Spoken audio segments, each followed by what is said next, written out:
right, hey everyone, and welcome to our bonus episode, our first bonus episode of season 3 following our episode on the Skeleton Crew. Make sure you guys check that out. But we are here. We've got some really exciting stuff for this first bonus episode.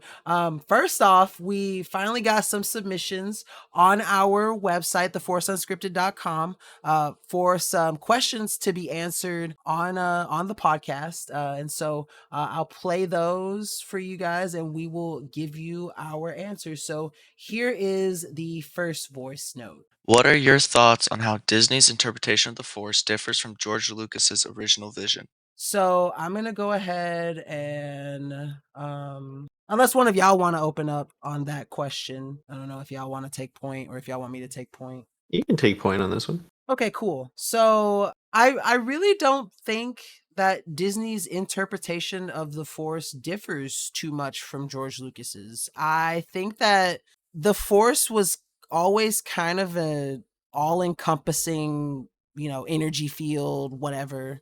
And I think that Disney has kind of held true to that. If anything, they've just simply kind of expanded on it through different characters' own perceptions of the Force. But I think the Force has kind of always been the same, just this ever-present energy that some people have better control over than others.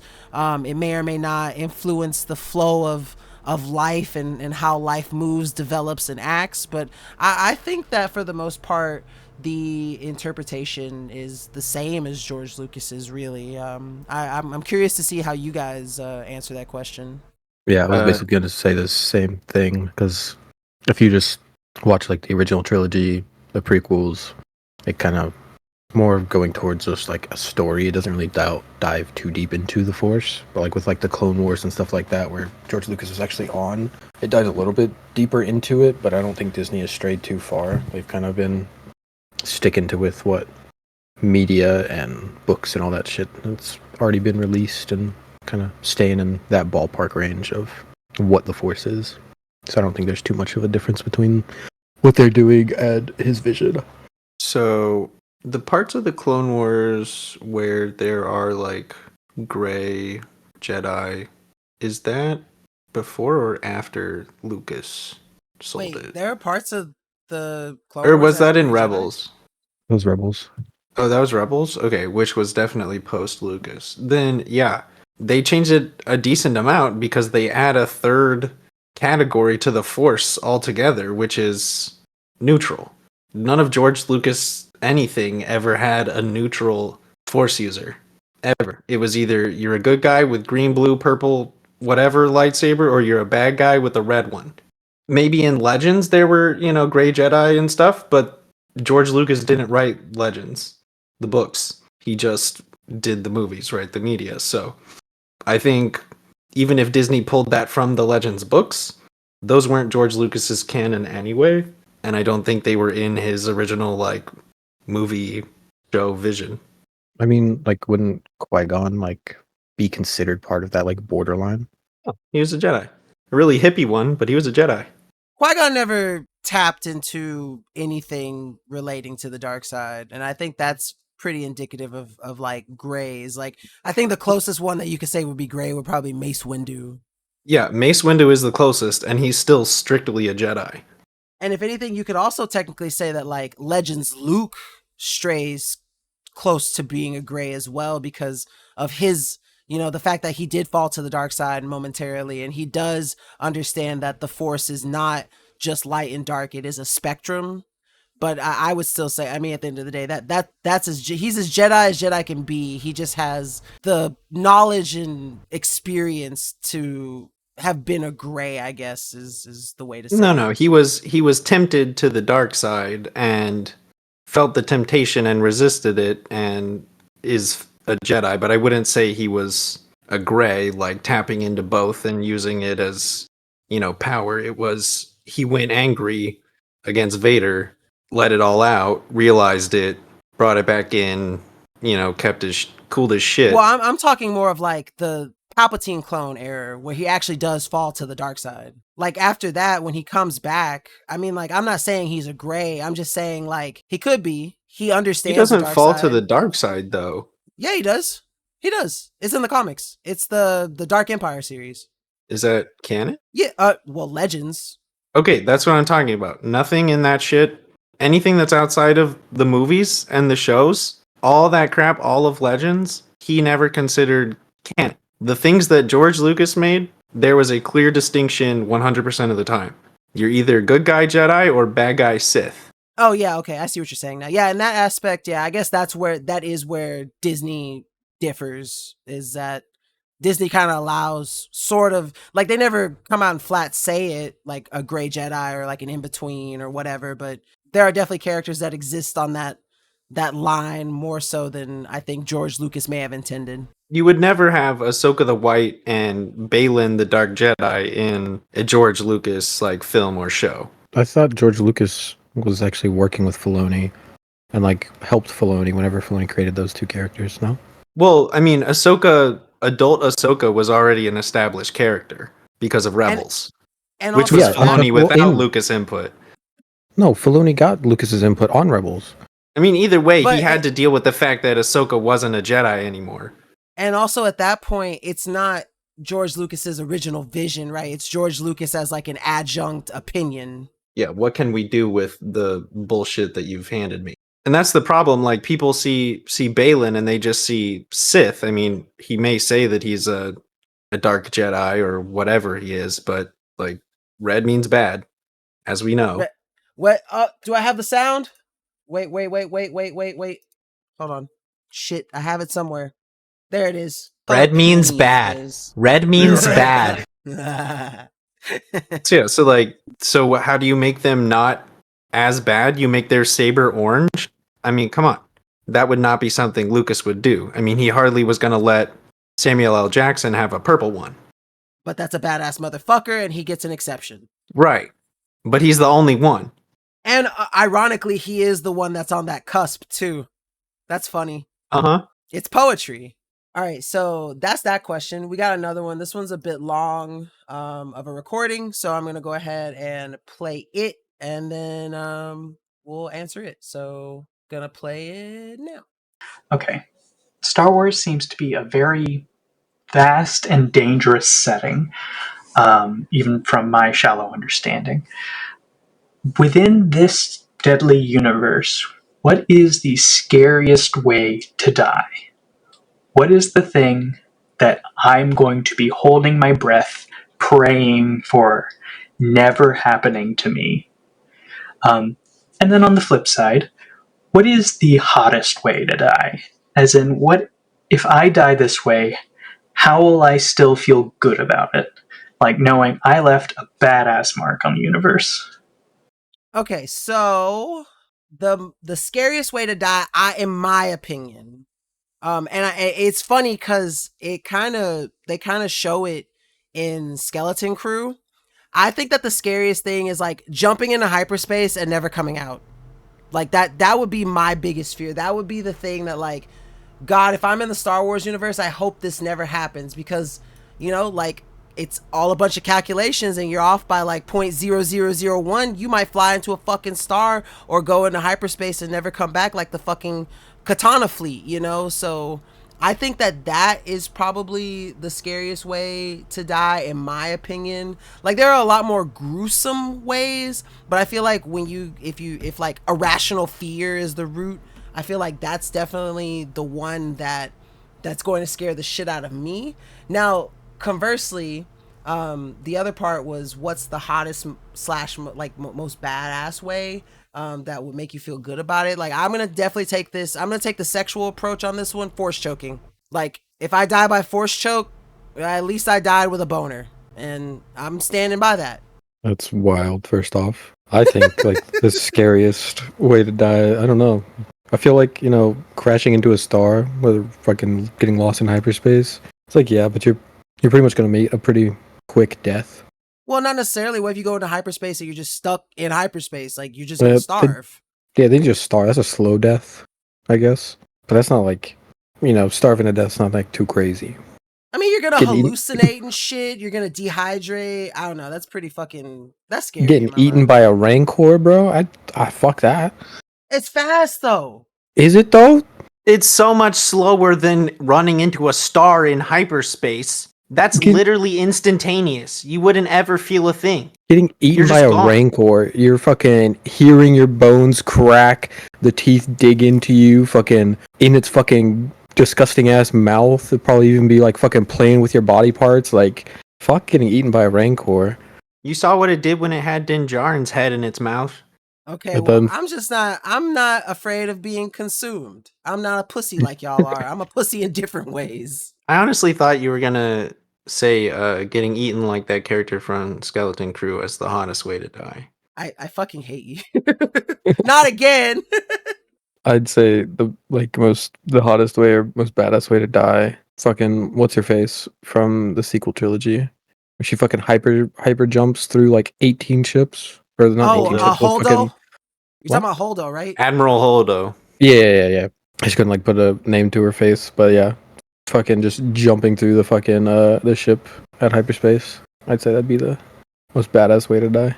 Yeah, that was a pretty that was fucking actually that's probably my favorite scene from the entirety of the sequel trilogy. Like that was a badass way to go. And That's I don't the think only she... good scene. and you know what? Also, she probably didn't feel any pain either. That was probably instantaneous death. Yeah, 'cause, like her ship gets fucking annihilated in hyperspace. Yep. Faster than light speed, or light speed, at least. All right, what about you, Mr. Mando?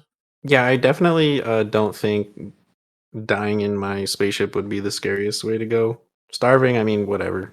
I can always put myself out the airlock if it comes to that. But like, damn, I haven't thought of like a ton of scary ways to die. I thought it was a hard question. Like, and I mean, Sarlacc pit, maybe because you're just slowly digesting down there and you can't get out.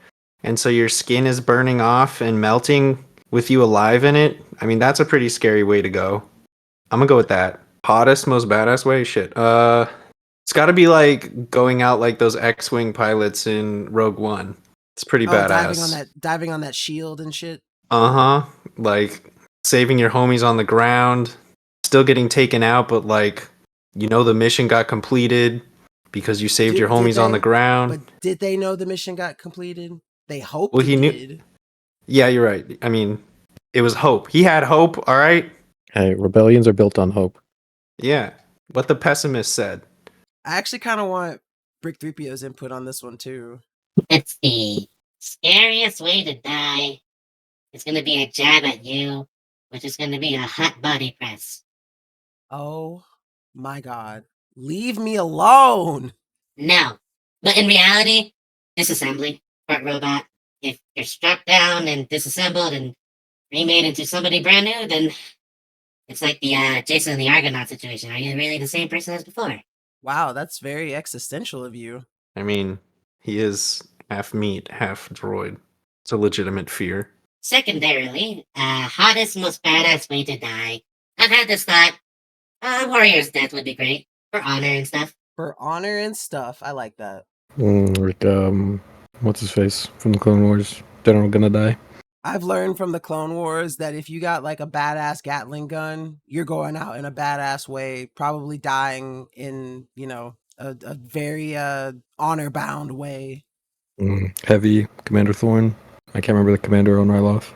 All right, well those were the two submitted questions, voice notes that we received. Make sure that if you guys want to be heard on the podcast and you want your question answered on one of our bonus episodes, please go to theforceunscripted.com where you can submit a voice note. But if you're a little bit more shy and you don't want to be recorded, you can also submit questions through our contact form as well, which is the next question we're going to answer.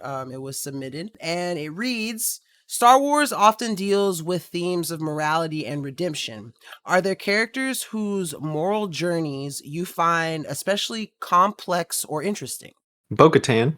Bo-Katan starts off as a teenager in the Death Watch, trying to destabilize the government on Mandalore. Her sister is the prime minister, whatever it's called, and so joins the Death Watch. Then Maul comes in, does some killing. She realizes she doesn't want to be in the Death Watch following a non-Mandalorian. She leaves that, joins the good guy side again, takes back Mandalore, loses it again, loses her sword, loses her clan, or her clan, her group, gets the sword back, takes back the clan, joins a cult, wears a helmet for a while, sees a mythosaur, takes back Mandalore. It's a pretty complex back and forth story. I'm not saying it's like the best arc, but it's definitely a lot of ups and downs on the moral spectrum. Okay, I can respect that answer. I think I have mine. I'd like to, and of course, y'all know me with my Legends boner, but I think that I like Kip Durin's journey. He's a Legends character who becomes a Jedi Master, for those of you who don't know. He starts off on the mines of Kessel, where Han and Chewie, they get imprisoned and they meet him, and he's just a boy. Finds out that, like, after the story develops, he's Force sensitive, gets taken in by Luke in his burgeoning Jedi Academy. On Yavin 4, he ends up getting possessed by the Force ghost of Exar Kun and falls to the dark side, ends up obtaining the latest super weapon in the galaxy called the Sun Crusher, which not only has like the strongest skin, like it would make Beskar, like it would be like an equivalent, not as strong as Beskar necessarily, but still similarly indestructible, and uses it to shoot a missile into the sun of the Karita system, which is where the Imperial Academy is. It makes the sun go nova and basically wipes out the entirety of that solar system, kills everyone on Karita, including his own brother, who he fails to save at the last second. He ends up going through that. Basically, the galaxy wants blood for his crimes, but Luke is able to absolve him. But he still lives with the crimes that he committed throughout his life and kind of spends a lot of his Jedi arc on a path of redemption. Eventually becomes one of the most well-renowned masters during his time. People still kind of, occasionally someone will bring it up. Aren't you the murderer? And he has to live with that guilt for the rest of his life, but still becomes a great Jedi master. Helps with the Yuzong Vong war efforts. Helps once Abeloth starts her rampage in the galaxy, has this like little weird stint where he's like in love with Jaina too, but goes through a decent journey, complex, being a galaxy-wide mass murderer who was possessed by a Sith Lord, Force Ghost, and still goes on to reach not only Jedi knighthood, but, he becomes a master, and an influential one at that. And so I think that that's a fairly complex and interesting, moral journey to go on, regardless of who you are. You still thinking exotic? Yeah, I can't really think of any off the top of my head that, I find interesting. Because, like, you have, like, the typical one, which is just Anakin Vader. I mean, if that's your I'm not most... saying Revan. It's like, but did he really go through a whole bunch of morality and redemption, or was it just Yes. fucking amnesia? Very much so, he did. It was mainly amnesia, let's be real. But he got his memories back and still atoned. I mean, this is a very subjective question. So, like, if the story of Vader and Anakin is what you find the most complex and interesting, or both, I mean, that's you. This is one of those no judgment times. You better take this free pass while you have it. It would have to be like Anakin, falling to the dark side, becoming Vader. Vader being like, oh, I got a kid now, let's fucking kill the Emperor, and ended up redeeming himself, I guess, somehow. Which didn't make sense to me. Kill one bad guy after killing thousands of little kids. That's the only one that I can really think of off the top of my head that is interesting, I guess. I mean, they made 6 movies about it, so... All right, well, that is it for questions for this episode. Like I said earlier, be sure if you have questions that you want answered on the podcast, feel free to go to our website, theforceunscripted.com, go to the contact tab and either leave us a voice note or manually type in a question. We absolutely love getting stuff from you guys, and this season we really want to hear from y'all. We wanted to hear from you last season too, but y'all was a little scared, and most of the season we didn't have the website up. But now that the website's up, y'all got no excuse. So please submit those questions or even suggestions for verses, suggestions for topics. We love all that. So be sure to send those in. But without further ado, we're going to get started with our newest bonus segment. So Brick 3PO, go ahead and take it away, buddy. All right. So, welcome in my guinea pigs, I guess. I have a bunch of data on my data pad, and some of it seems to be corrupted. So I'm going to ask you guys to help me figure out Who are these guys? Here's his first image. So for those of you who do not tune in to either our YouTube or to the stream, we will include the background or the image that we're guessing as the snippet, the little thumbnail for this episode, so that you can see it while you listen, so you're not just confused as to what we're guessing on. But yeah, so we have the image here, and we're going to try to guess who the fuck this is. How often do we get hints? I will say, now that we're doing it with 3 people, it's a little bit different because I gave you about a hint on the test one every, I think, 3 or 4 guesses that you made. So, I think that should still be a fair number. Are we allowed to ask questions the same way we do in 20 questions? Sure. We'll say sure. I mean, let's just be real. This is sequel trilogy Luke. Well, why do you have to take the fun out of it? 'Cause you Wait, are holy correct. shit. Oh my. Bruh, I would have not guessed. Oh, yeah, I would You not. can't tell by the hair? Yeah, I was going Anakin, and then you got me. See, that's with why the I thought it old was Luke. Anakin. I did not. I would have never guessed Luke. I mean, I knew it was a fucking Jedi, and just by the fucking like scruffy hair like that, it's sequel trilogy Okay. Luke. Okay, Mr. Know-It-All. Well, you seem to have a good grasp on this one. So how about this one? This is a little bit harder. That's an Oh, alien. how are we gonna Look. wait? Before we start, how are we gonna do 2 in the thumbnail? That's the thing. Oh, well, we can exclude the first one because it was too easy, apparently. This one Okay. seems to be the true challenge. I think I know who this is. I just can't remember their name because it's a hut. No. You are correct. Yeah. Is it 0? No, it's not 0. It's the one with like the really weird headdress. Aruba. Is it that one? It's the Italian looking motherfucker, no? Fuck, what is his name? He has a mustache. You know, as a Hut lover, I have absolutely no idea who the fuck this is. Wow, fake fan. He has a mustache, no? He does. He's part of the Hut Council. I know that. He was in the Clone Wars. Okay, you're supposed to know these things. You're not supposed to know about all the Huts. How do you not know this one? Bruh, just because I want to fuck him doesn't mean I know shit about him. Bro, you should know this shit. He has a mustache. He has like slick backed black Italian fucking looking motherfucker hair, like he's in the mafia. Is it? Oh god, where is it? It's like Marlo. Marlo. You are correct. It is Marlo Hunt. Damn, he I does forgot look his middle like name. some motherfucker. Yeah, he looks Italian, like an Italian fucking like mobster. Yeah, he was in the same episode. He was in the same This is episode. not Smash or Pass, but Smash. little tidbits of him. He is a dealer in the slave market. He's a governing body in the Hut clan with Jabba, Gorga, Arak, and Aruba. And yes, violet-colored eyes. Yeah, he was in the same like episodes that they were doing all the shit with Zero in that arc in the Clone Wars. Smash. Well, Mr. Know-It-All, you are the best at this game apparently, Mr. Exotic. I have to commend you for that.